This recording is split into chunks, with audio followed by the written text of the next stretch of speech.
We're the Armchair Experts. Prelim week, 4 teams left. 100,000 expected of the G Friday night when the Tigers host the Pies, and of course the D's.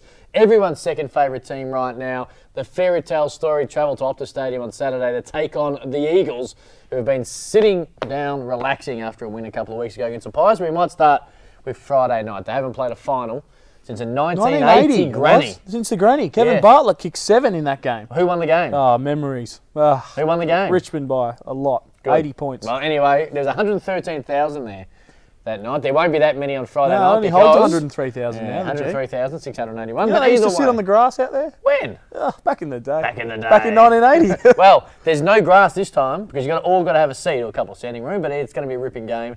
Tigers go in as red-hot favourites.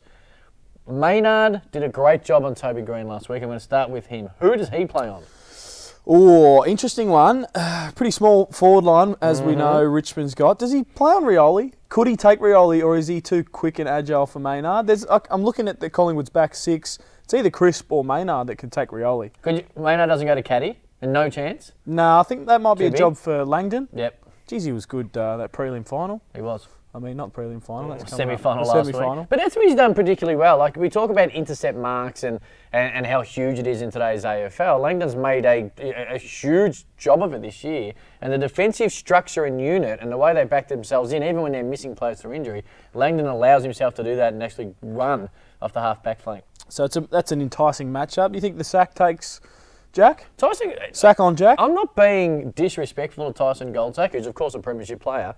His defensive efforts in the last 2 weeks, okay? Kennedy, for 3 quarters, Kennedy got hold of him late as he sort of fatigued after being out of the game all year, considering he did an ACL in a pre-season game. And then again against Jeremy Cameron on the weekend. Has he always been this good of a defender? I don't know. He's getting the job done at the moment. Bloody oath he is. He's been better since he popped his ACL, hasn't he? It's an unbelievable effort. Brilliant. What about the other end of the ground? Who goes to DeGoey, Rance?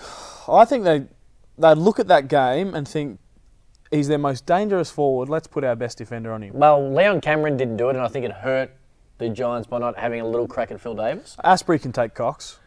Or does Grimes go to DeGoey? And Grimes, of course... Yeah, that's a really good point. Because Grimes blankets everyone he plays on. Is he fast enough? It looks like DeGoey's added about 5 metres off the mark in the last couple of weeks. He's really quick off the mark.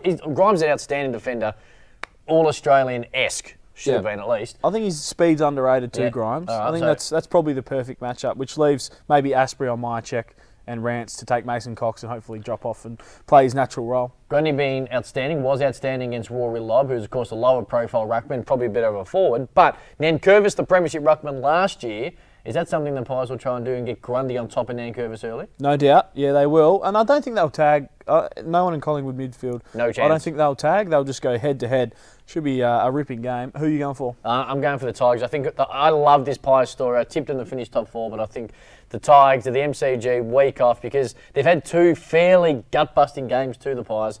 I think the Tigers will get back to the grand final. Yep, I'm with you. I think the Tigers will make it 2 grand finals in a row. All right, now you have suggested prior to the Armchair Experts final starting that the D's will make a grand final. They're now 1 game away. They're going to go to the West and take on the Eagles, who had the week off. Big win last week against the Hawks. Do you still believe they can get it done? It's the momentum versus the noise of affirmation. No, the noise of affirmation. The noise. You think that Optus Stadium is not as loud as the MCG? No, I don't think that 60,000 at Optus Stadium is as loud as 95,000 at the MCG. No, I do not. Tom McDonald will play a huge role, as he did last week to get him in there. Jake Melksham is a bit of an X-factor forward. I know they've lost Brad Shepherd. You once headbutted Jake Melksham at the Cushion nightclub. Didn't headbutt Jake Liverpool Melksham. kiss? He just was... Did you graze foreheads in an aggressive manner? No, we just rubbed foreheads. You rubbed foreheads? It was just a great... on the dance floor, or was it something that you weren't happy about? It was like an Angus Brayshaw, Christian Petrarca celebration after a game. It was a bit like that. You know how they sort of... They rub so you tripped into him? You're getting away from the main point here. So Melksham could be the X factor. Tom McDonald, keep in mind, last 2 years, Melbourne have gone to Perth and have defeated the Eagles. McDonald kicked, was it 4 or 5 goals? I think I'm going to say 5. Last year, then kicked that amazing game winner, real late in the last minute. And then, of course, a couple of weeks ago, they went there to seal their final spot. But Darling got knocked out in the first quarter and there was no Josh Kennedy. So the dynamics of the Eagles, in particular their forward line, changes a fair bit. Would you play a defensive forward from the D's on Jeremy McGovern? because those defensive forwards have been pretty strong in negating his role. He's so good at intercepting. You know what makes Jeremy McGovern so good is the inability of midfielders to be able to have patience in pinpoint forward line play. So the midfield, and that's why against Collingwood's midfield for 3 quarters was really, really good against the Eagles a couple of weeks ago, because they backed themselves in at different times and made the right option. They bombed it in late, gave Mason Cox no chance, and Jeremy McGovern was able to just move off his man. Mm-hmm. I actually think with Wiedemann and Tom McDonald inside 50, they've probably got enough tall timber in form to be able to engage Jeremy McGovern if the midfield's in fact getting on top and make smart decisions. They won't make any changes, you wouldn't think. I saw Bernie Vince played okay in the VFL. You can't play Vince and Lewis in the Tyson. same team on the big ground, I don't think. Yeah, they're not both this time in their career. floating sort of half backs.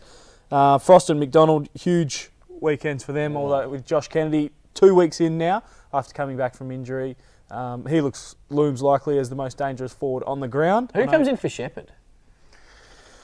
I don't know. Neither do I. No idea. Yeah. I'll have to have a look. Yeah, We'll have to check the team this week. So, Don't ask me questions without notice. to be honest, I don't even have an answer, and that's traditionally the questions I ask you, an answer I know, but I'll stuff this one up. Midfield, Viney, Oliver. Yeah. They'll be those two particularly will be too strong. With Brayshaw in there, Petrarca, Harms will go to Shuey. Who played for Melbourne?